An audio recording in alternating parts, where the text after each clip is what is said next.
Guys, इससे पहले की वीडियो में हमने वर्णों को जोड़कर लिखना सीखा था।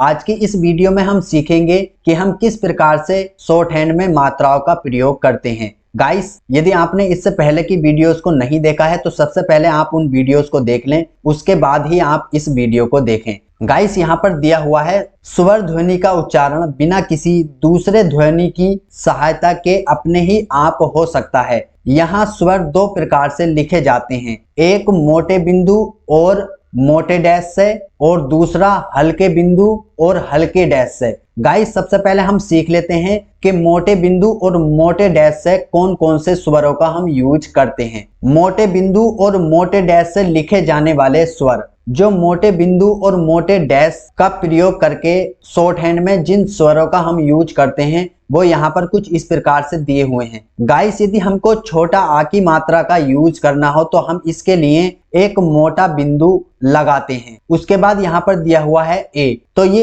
ए जो हम यूज करते हैं तो इसके लिए भी हम एक मोटा बिंदु यूज करते हैं। और यहाँ पर जो ई की मात्रा दी हुई है इसके लिए भी हम एक मोटा बिंदु यूज करते हैं। उसके बाद गाइस यहाँ पर दिया हुआ है यदि गाइस आप बड़े आ की मात्रा का यूज हिंदी शॉर्ट हैंड में करेंगे तो उसके लिए आपको एक डैश का प्रयोग करना होता है और ये मोटा डैश होता है। उसी प्रकार से ओ की मात्रा का यदि आप यूज करेंगे हिंदी शॉर्ट हैंड में तो इसके लिए आपको मोटा डैश बनाना होगा और बड़े ऊ की मात्रा के लिए भी आपको मोटा डैश बनाना होगा। अभी गाइस, आप इसको याद किस प्रकार से कर सकते हैं, चलिए देख लेते हैं। गाइस, इनको याद करने के लिए आप इस पंक्ति को याद कर लें, आ रे री माँ चोर कूद। ये आप शब्द याद कर लें। इससे आप किस प्रकार से पता लगा पाएंगे कि कौन से स्वर की मात्रा कहाँ पर आएगी। देखिए, जो हमारे छोटे आ की मात्रा होती है वह किसी भी वर्ण के पहले स्थान पर आती है। उसके बाद ए की मात्रा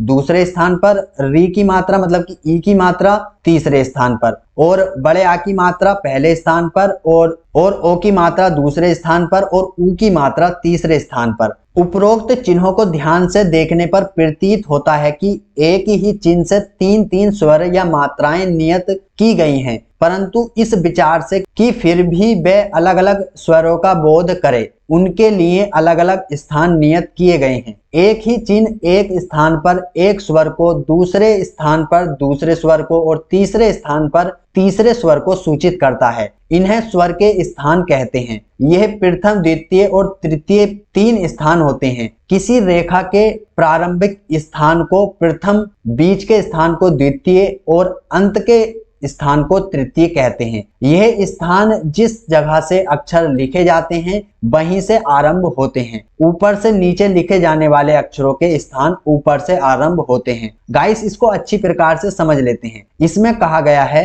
कि जब हम मात्राओं का यूज करते हैं तो जैसे कि कोई हमारा शॉर्ट हैंड में वर्ण बना हुआ है, जैसे कि हम यहाँ पर का बना देते हैं, तो जिधर से हमने ये वर्ण बनाना शुरू किया उधर से यहाँ पर ये पहला स्थान होगा, इसके बीच में दूसरा और यहाँ अंत में तीसरा स्थान होगा। उसी प्रकार से यदि हम पा बनाएं तो देखिए, पा ऊपर से बना रहे हैं तो पहला स्थान ये हो जाएगा, दूसरा स्थान ये हो जाएगा और तीसरा स्थान ये हो जाएगा। तो इस प्रकार से हमको स्थानों का पता लगाना होता है। चलिए इसको और अच्छी प्रकार से समझ लेते हैं। गाइस, यहाँ पर देखिए पहला शॉर्ट हैंड का वर्ण दिया हुआ है पा, इसके स्थानों को बताया गया है। देखिए, जैसे कि हम सभी लोग जानते हैं कि पा ऊपर से नीचे को इस प्रकार से बनता है, तो जहां से हमने बनाना स्टार्ट किया ये इसका पहला स्थान हो गया और ये बीच में इसका दूसरा स्थान और तीसरा स्थान नीचे जहां पर वर्ण का अंत होता है। उसी प्रकार से यहाँ पर टा में पहला स्थान ये, दूसरा ये, तीसरा ये। उसी प्रकार से यहाँ पर चा में पहला ये, दूसरा ये, तीसरा ये। उसके बाद यहाँ पर ला दिया हुआ है तो ला में पहला स्थान ये, क्योंकि हमारा ला जो है इस प्रकार से बनाया गया है नीचे से ऊपर को, तो जिधर से हमने बनाना शुरू किया है उधर से हम पहला स्थान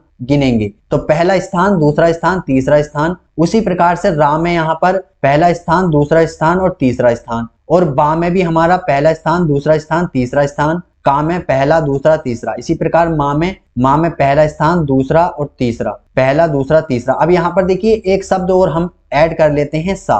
तो देखिए सा हम इस प्रकार से बनाते हैं, तो यहाँ पर पहला स्थान, दूसरा स्थान, तीसरा स्थान। तो आपको याद इस प्रकार से रखना है कि जिधर से आप शॉर्ट हैंड का वर्ण बनाना स्टार्ट करते हैं उधर से आपको पहला सबसे शुरू में, फिर बीच में दूसरा और लास्ट में तीसरा गिनना होता है। अभी गाइस इस वीडियो में हम सीख पाए कि हमारे जो शॉर्ट हैंड में वर्ण दिए होते हैं उनका पहला, दूसरा, तीसरा स्थान कौन सा होता है। नेक्स्ट वीडियो में हम सीखेंगे कि हम इन स्थानों पर स्वर मतलब कि मात्राओं का किस प्रकार से यूज करते हैं, कौन सी मात्रा पहले स्थान पर आती है, कौन सी दूसरे स्थान पर आती है या फिर कौन सी तीसरे स्थान पर आती है। ये सारा कुछ हम आने वाली वीडियोस में डीपली तरीके से सीखेंगे। तो गाइस, यदि आपने अभी तक चैनल को सब्सक्राइब करके नहीं रखा है तो चैनल को फटाफट से सब्सक्राइब करके बेल नोटिफिकेशन को ऑन कर लें, क्योंकि गाइस हम अपने यूट्यूब चैनल पर इसी प्रकार का यूजफुल कंटेंट लाते रहते हैं। तो चलिए गाइस, मिलते हैं एक और नई वीडियो के साथ, तब तक के लिए जय हिंद, जय भारत।